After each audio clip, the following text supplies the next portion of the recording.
Once again, welcome back to KC's Classes. KC's Classesൻ്റെയും ഒരു എപ്പിസോഡിലേക്ക് എല്ലാവർക്കും സ്വാഗതം. This is Kiran C S.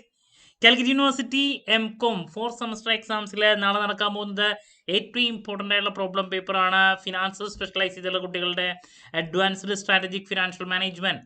നമ്മൾ ഈ ഒരു സബ്ജക്റ്റിൻ്റെ ഇമ്പോർട്ടൻറ്റ് ക്വസ്റ്റ്യൻസിൻ്റെ വീഡിയോ ഉറപ്പായും പ്രതീക്ഷിക്കുന്ന പാർട്ട് സിയിലുള്ള SE ചോദ്യങ്ങൾ, ഉറപ്പായും പ്രതീക്ഷിക്കുന്ന പാർട്ട് എയിലുള്ള 2 വെയിറ്റേജിൻ്റെ ചോദ്യങ്ങൾ, ഇതൊക്കെ അപ്ലോഡ് ചെയ്തിട്ടുള്ളതാണ്. സ്മാർട്ട് സ്റ്റഡിക്ക് വളരെ ഹെൽപ്ഫുൾ ആയിരിക്കും.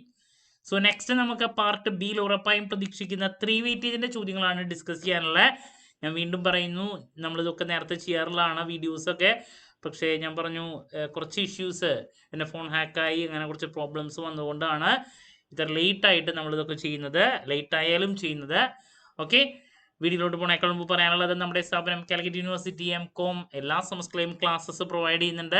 ലൈവ് ക്ലാസ് ഗൂഗിൾ മീറ്റിലൂടെ പ്രൊവൈഡ് ചെയ്യുന്നു. വീഡിയോ ക്ലാസ്സിൻ്റെ റെക്കോർഡും ആക്സസ് ചെയ്യാൻ സാധിക്കും.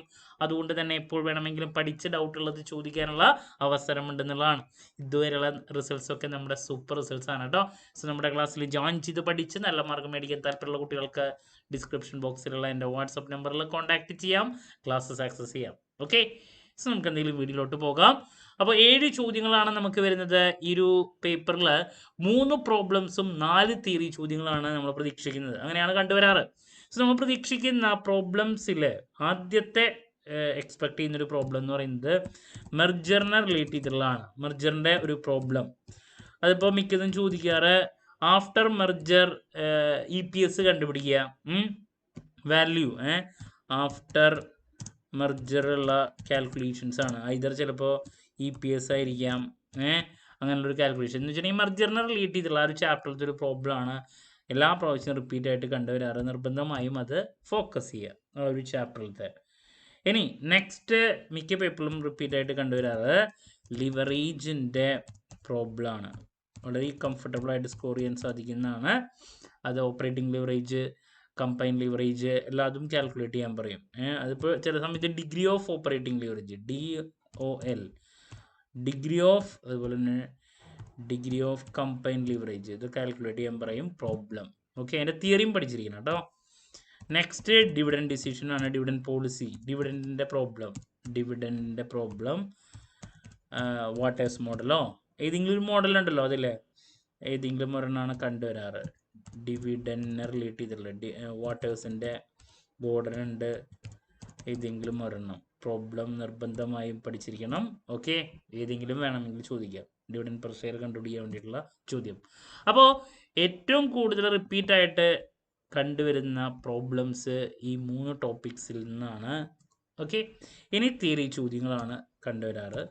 ഇപ്പോൾ തിയറി ചോദ്യങ്ങളിൽ ലിവറേജ്ഡ് ബൈഔട്ടിൻ്റെ ടോപ്പിക്ക് അത് SCക്കും വരാറുള്ളതാണ്. 2 വെയിറ്റേജും ഉണ്ട്, 3 വെയിറ്റേജ്, 3ലും ചോദിക്കാറുണ്ട്. LBO എന്താണ്, അതിൻ്റെ അഡ്വാൻറ്റേജസ് ഡിസഡ്വാൻറ്റേജസ് നോക്കിയിരിക്കണം. Advantages and constraints നോക്കിയിരിക്കണം.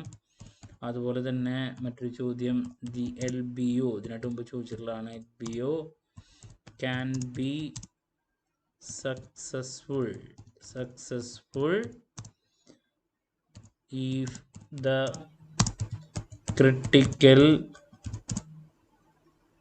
factors are taken care of. ഇതൊരു ഇൻഡയറക്റ്റ് മോഡ് ക്വസ്റ്റ്യൻ ആണ് കേട്ടോ. അതിനായിട്ട് മുമ്പ് ചോദിച്ചിട്ടുള്ളതുകൊണ്ട് ഞാൻ മെൻഷൻ ചെയ്യണമെന്ന് മാത്രം. ഇതിങ്ങനെ ചോദിച്ചിട്ട് കമൻറ്റ്. അപ്പോൾ LBOനെ റിലേറ്റ് ചെയ്തിട്ടുള്ളൊരു ചോദ്യം പലപ്പോഴും വരാറുള്ളതാണ്. എന്തായാലും പഠിച്ചു വയ്ക്കുക കേട്ടോ. 2 വെയിറ്റേജിൽ, അതുപോലെ തന്നെ SCക്ക്, ദെൻ 5 ഈ പറയുന്ന 3 വെയിറ്റേജ്, 3 പാർട്ടിലും നമുക്ക് പ്രതീക്ഷിക്കാം. ഇനി നെക്സ്റ്റ് നമ്മൾ എക്സ്പെക്ട് ചെയ്യുന്നൊരു ചോദ്യമാണ് various reasons that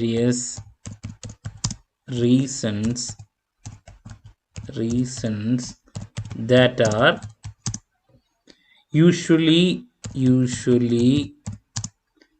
behind companies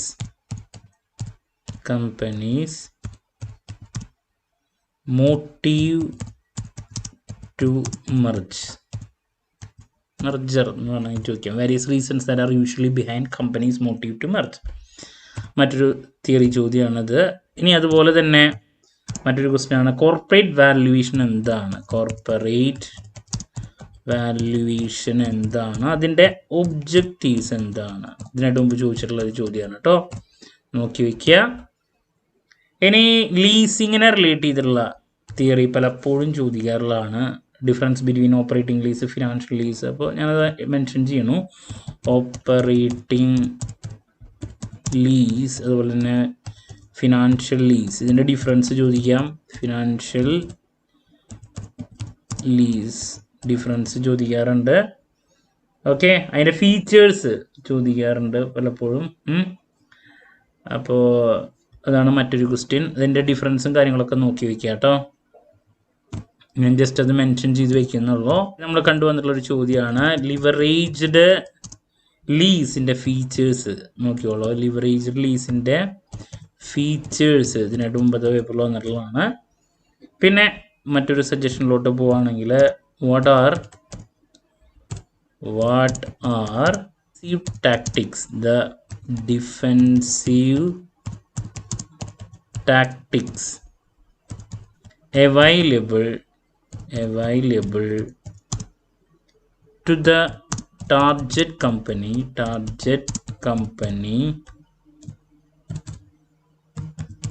to the target company to avoid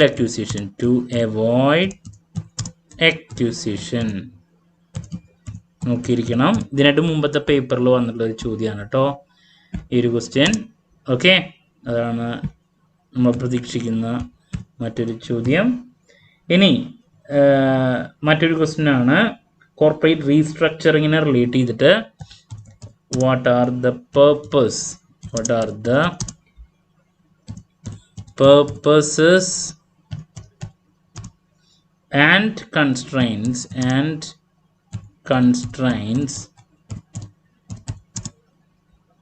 involved in corporate restructuring.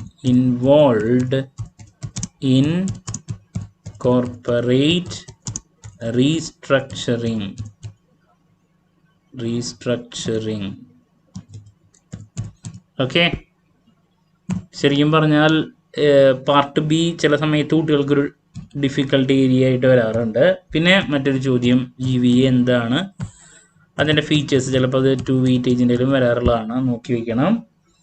Then spin out ഞാൻ പഠിക്കാൻ പറഞ്ഞിട്ട് 2 വെയിറ്റേജിൻ്റെയിലാണ് കൂടുതൽ പ്രതീക്ഷിക്കുന്നത്. എന്നാലും ഇവിടെയും കുറച്ച് ഡീറ്റെയിൽ ആയിട്ട് വേണമെങ്കിൽ ചോദിക്കാം. റീസൺസ് ഫോർ സ്പിൻ ഓഫ് എന്നുള്ളൊരു ചോദ്യം. പിന്നെ മറ്റൊരു സജഷനും കൂടിയും നൽകാനുള്ളത് ഫാക്ടേഴ്സ് ഇൻഫ്ലുവൻസിങ് ഓപ്ഷൻ പ്രൈസിങ്, ഒരു പ്രാവശ്യം ചോദിച്ചിട്ടുള്ളതാണ്. Factors influencing option pricing. Okay, option price. അപ്പം ഇതൊക്കെയാണ് നമ്മൾ 3 വെയിറ്റേജിൻ്റെ പാർട്ട് ബിയിൽ കണ്ടുവന്നിട്ടുള്ള ചോദ്യങ്ങൾ.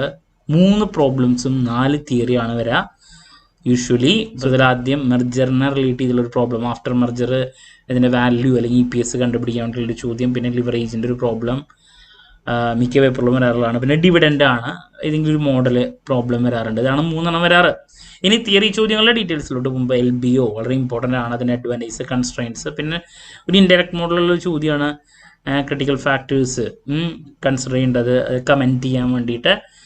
പിന്നെ നമ്മൾ പ്രതീക്ഷിക്കുന്ന മറ്റൊരു ചോദ്യം various reasons that are usually behind companies motives to merge.